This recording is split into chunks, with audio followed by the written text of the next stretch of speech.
Hello friends, എല്ലാവർക്കും അർച്ചന ചേച്ചി LLB സീരിയലിന്റെ ലേറ്റസ്റ്റ് പ്രൊമോ റിവ്യൂയിലേക്ക് സ്വാഗതം. അങ്ങനെ അർച്ചനയും ജേക്കയും അടുക്കുന്നത് തടയാനായി മഞ്ജുവും ചന്ദ്രയും മധുബാലയും കൂടി ഒന്നിക്കുകയാണ്. അവരുടെ ആ പ്ലാനിൽ ഒരിക്കലും അർച്ചനയ്ക്ക് ജേക്കയെ കിട്ടരുത് എന്നാണ്. അങ്ങനെ മധുബാലയുടെ നമ്പർ മഞ്ജു വാങ്ങി മധു എന്ന് സേവ് ചെയ്യുകയാണ്. ഇനിയും പാത്തുമുള്ള മഞ്ജുവിന്റെ ഫോൺ വിളികൾ രുക്കുവിന് സംശയം തോന്നിക്കുകയാണ്. ബലത്തിലേക്ക് എന്ന് പറഞ്ഞിറങ്ങിയ മഞ്ജു മറ്റെവിടേക്കാണ് പോയതെന്ന് രുക്കുവിന് നല്ല സംശയമുണ്ട്. അങ്ങനെ മഞ്ജുവിന്റെ ഫോൺ എടുത്ത് രുക്കു മധു എന്ന് സേവ് ചെയ്ത ആ നമ്പർ എടുക്കുകയാണ്. പിന്നീട് ആ നമ്പർ കൊണ്ടുപോയി മുകുന്ദനും രമ്യക്കും കൊടുക്കുകയാണ്. എന്നിട്ട് മഞ്ജു ചേച്ചി എന്തോ കള്ളക്കളി നടത്തുന്നുണ്ട്. മധു ഇന്ന് ഏതോ ഒരു ആണിന്റെ നമ്പർ സേവ് ചെയ്ത് വെച്ചിരിക്കുകയാണ്, എന്തൊക്കെയോ ചുട്ടിക്കളികളുണ്ടെന്ന് രുക്കു അങ്ങനെ പറയുമ്പോ രമ്യയും മുകുന്ദനും അത് കേട്ടാകെ ഷോക്കാവുകയാണ്. അങ്ങനെ വിട്ടാൽ പറ്റില്ലെന്ന് രമ്യ അങ്ങനെ പറയുമ്പോ മുകുന്ദൻ ഫോൺ എടുത്ത് മധു എന്ന ആ നമ്പറിലേക്ക് വിളിക്കുകയാണ്.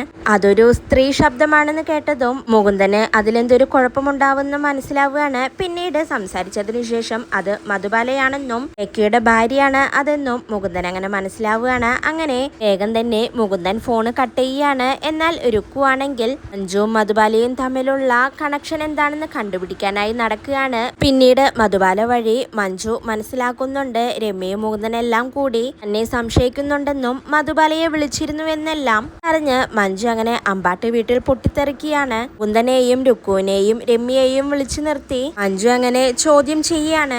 നിങ്ങൾക്ക് എന്താണ് ഇത്ര സംശയം? ഇത് സംശയമല്ലാതെ ആനന്ദം കൊണ്ടാണോ മുകുന്ദൻ എന്റെ ഫോണിൽ നിന്ന് മധുബാലയുടെ നമ്പർ എടുത്ത് ഫോൺ ചെയ്തത്? എന്റെ ഫോണിൽ ആരുടെയൊക്കെ നമ്പർ ഉണ്ടെന്ന് പരിശോധിച്ചത് എന്നെ സംശയിക്കുന്നത് പോലെയല്ലേ എന്നെല്ലാം മഞ്ജു ദേഷ്യം വന്ന് അങ്ങനെ ചോദിക്കുകയാണ്. എന്നാൽ മുകുന്ദനും രമ്യയും രുക്കുവും ഒന്നും മിണ്ടാതെ അതെല്ലാം കേട്ടുകൊണ്ട് അങ്ങനെ നിൽക്കുകയാണ്. അതിനുശേഷം സുമിത്ര ടീച്ചർ അർച്ചനയോടും ചിന്നുവിനോടും പറയുന്നുണ്ട്, ജേക്കയുടെ മനസ്സ് ഇപ്പോ ആകെ അസ്വസ്ഥമാണ്. കുറെ നാളുകൾക്ക് ശേഷമാണ് എന്റെ മകൻ എഴുതി തുടങ്ങിയത്. മധുബാലയിൽ നിന്ന് ഡിവോഴ്സ് കിട്ടുമെന്ന് പ്രതീക്ഷിച്ചിട്ടാണ് എന്റെ മകന്റെ മനസ്സ് മാറിയത്. പക്ഷേ ആ ഡിവോഴ്സ് കിട്ടില്ലെന്നറിഞ്ഞതോടെ വീണ്ടും അവൻ എഴുതാതെയായി. എഴുതി വെച്ച അധ്യായത്തിൽ നിന്ന് ഒന്നുപോലും മുന്നോട്ടേക്ക് അവൻ എഴുതിയിട്ടില്ല.